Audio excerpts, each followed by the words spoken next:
আমাদের নবী হযরত মুহাম্মদ সাল্লাল্লাহু আলাইহি ওয়াসাল্লাম তিনি কত বছর বয়সে নবুয়ত প্রাপ্ত হন, নবুয়ত লাভ করেন?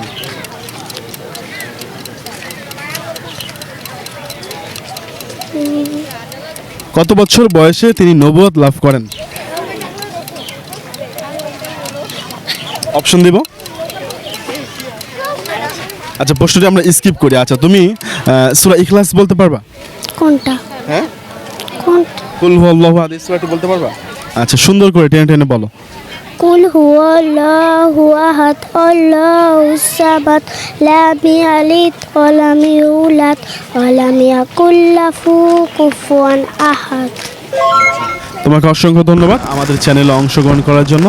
তুমি যেহেতু আমাদের চ্যানেলে অংশগ্রহণ করেছো, এই ছোট্ট একটা চকলেট তোমার জন্য, প্লিজ তুমি নিবা। হ্যাঁ, রাখো প্লিজ। ওকে, আর সবাইকে বলো যে আমার চ্যানেলকে সাবস্ক্রাইব করার জন্য বলো। আপনারা সবাই আপনারা সবাই এই চ্যানেলটি দেখবেন। এই চ্যানেলটি দেখবেন। ওকে, আসসালামু আলাইকুম। আসসালামু আলাইকুম।